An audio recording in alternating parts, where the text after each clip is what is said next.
अगर आपको ये कहानी पसंद आए तो चैनल को सब्सक्राइब करें, वीडियो को लाइक करें और शेयर।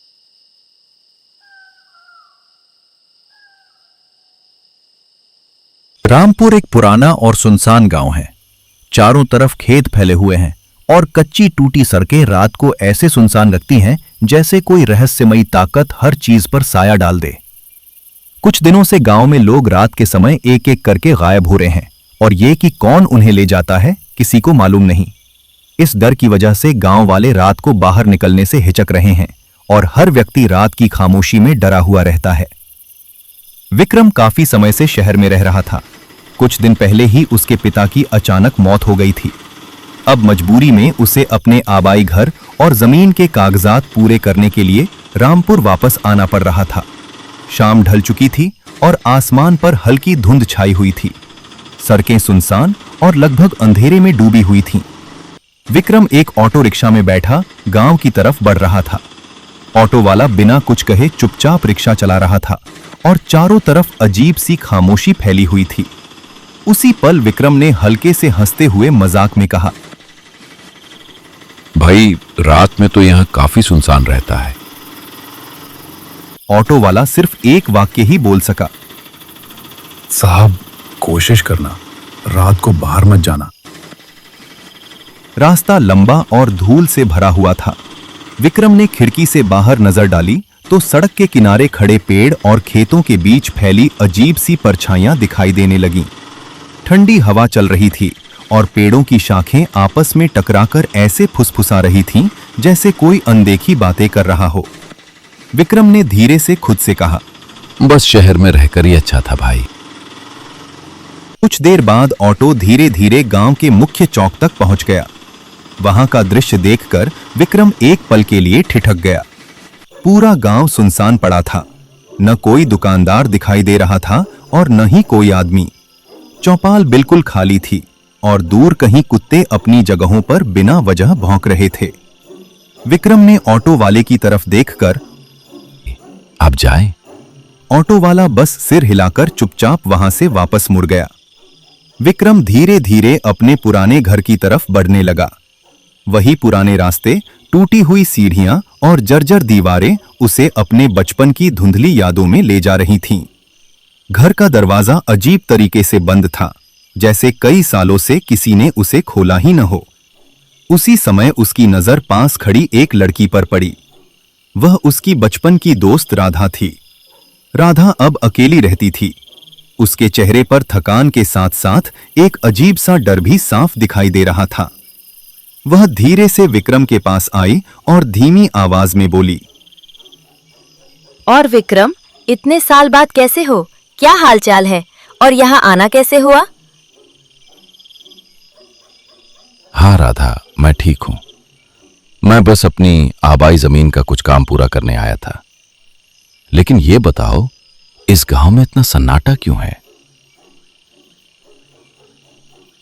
विक्रम, हर रात यहाँ कोई ना कोई आदमी गायब हो जाता है। कोई आवाज नहीं, कोई निशान नहीं। बस सुबह जमीन पर एक काला निशान मिलता है, जैसे किसी ने उन्हें जला दिया हो। हमने उसकी बात सुनकर हल्के से हंसते हुए कहा, राधा, ये सब मनगढ़ंत बातें हैं। गांव वाले डरावनी कहानियां बना लेते हैं। अगर तुम इसे हल्के में लोगे तो शायद बाद में पछताओगे। रात में बहुत अजीब चीजें होती हैं। आवाजें, परछाइयां और कभी-कभी नाम पुकारने वाली आवाजें। विक्रम ने उसे समझाने की कोशिश की, लेकिन उसके अपने दिल में भी एक अनजाना डर उतरने लगा था। उसे महसूस हो रहा था कि रात पूरी तरह फैल चुकी है और गांव की गहरी खामोशी धीरे धीरे उसे अपने घेरे में ले रही है। रात और भी ज्यादा अंधेरी होती जा रही थी। विक्रम घर के एक पुराने कमरे में बैठा था और धुंध से ढकी खिड़कियों के पार देखने की कोशिश कर रहा था। बाहर कभी कोई साया सा गुजरता दिखाई देता तो कभी हवा में अजीब सी फुसफुसाहट सुनाई देती। ऐसा लग रहा था जैसे दीवारों के पीछे कोई धीरे धीरे किसी का नाम लेकर पुकार रहा हो। विक्रम ने मन ही मन सोचा, यह सब अजीब है। लेकिन उसके पास वक्त कम था। वो डरते डरते सो गया। अगले दिन जमीन और घर के कागजात पूरे करने थे। वह धीरे धीरे गांव की सुनसान गलियों में चलने लगा। वहां का माहौल असामान्य रूप से शांत था। हर घर का दरवाजा शाम ढलते ही मजबूती से बंद हो चुका था। कहीं भी कोई आदमी दिखाई नहीं दे रहा था। चौपाल बिल्कुल वीरान पड़ी थी और गलियों में मौजूद कुत्ते भी अजीब तरीके से उसे घूर रहे थे, जैसे किसी अनजाने खतरे को महसूस कर रहे हों। विक्रम को ऐसा लगा जैसे पूरा गांव किसी अनदेखे डर के साए में जी रहा हो। इसी दौरान उसकी नजर गांव के एक पुराने पंडित पर पड़ी। पंडित काफी बूढ़े और गंभीर स्वभाव के थे। उनके चेहरे पर समय की थकान और गहरी गंभीरता साफ झलक रही थी। पंडित ने विक्रम को देखते ही गहरी आवाज में कहा, विक्रम, तुम यहां क्या करने आए हो? वालिद की जमीन के कागजात पूरे करने। लेकिन ये सब अजीब क्यों है? ये गांव मलून है और ये लानत इसी जमीन से जुड़ी है जो तुम्हारे परिवार की थी। विक्रम यह सुनकर हैरानी में पड़ गया। उसने तुरंत सवाल किया, कैसी लानत? तुम्हारे दादा ने इस जमीन पर एक मंदिर गिरा दिया था। उस मंदिर में एक संरक्षक आत्मा थी जो गांव की रक्षा करती थी। जब मंदिर टूट गया तो वो आत्मा कैद हो गई। अब वो हर रात किसी इंसान की आत्मा खींचती है ताकि अपनी कैद से आजाद हो सके। विक्रम ने पंडित की बातें चुपचाप और बड़ी ध्यान से सुनी, लेकिन उन शब्दों ने उसके दिल में एक अजीब सा डर बैठा दिया था। पूरी रात वो इन्हीं बातों के बारे में सोचता रहा। बाहर फैली हुई धुंध और अजीब आवाजें उसे लगातार बेचैन कर रही थीं। कभी दीवारों के पीछे हल्की फुसफुसाहट सुनाई देती, कभी हवा में किसी के नाम पुकारने की धीमी आवाज गूंजती। खिड़कियों के बाहर से गुजरते काले साए उसे और ज्यादा डरा रहे थे। अगली सुबह विक्रम ने एक फैसला कर लिया। वह उस जगह जाना चाहता था जहां कभी वह पुराना मंदिर खड़ा था। उसे यह जानना जरूरी लग रहा था कि क्या वाकई यह सारी लानत उसके परिवार की किसी पुरानी गलती का नतीजा है। विक्रम, वहां मत जाओ, ये खतरनाक है। तुम शायद बचकर वापस नहीं आ सकोगे। मुझे सच्चाई जाननी है। अब डर से कोई फायदा नहीं। रात होते ही विक्रम वहां जाने के लिए निकल पड़ा। पूरे गांव के लोग उसे रोकने की कोशिश कर रहे थे, मगर उसने हिम्मत करके आगे बढ़ने का फैसला किया। आखिरकार विक्रम उस जगह पहुंच गया। वहां चारों तरफ जली हुई मिट्टी फैली हुई थी, टूटी हुई दीवारें खड़ी थीं और बीच में एक पुराना बुझा हुआ दिया पड़ा था। विक्रम ने धीरे से उस दिए को जलाया। जैसे ही लौ जली, जमीन हल्की सी कांपने लगी। ठंडी हवा के साथ अजीब सी सिसकारियां फिजा में गूंजने लगीं। विक्रम का दिल तेजी से धड़कने लगा और डर उसके चेहरे पर साफ दिखाई देने लगा।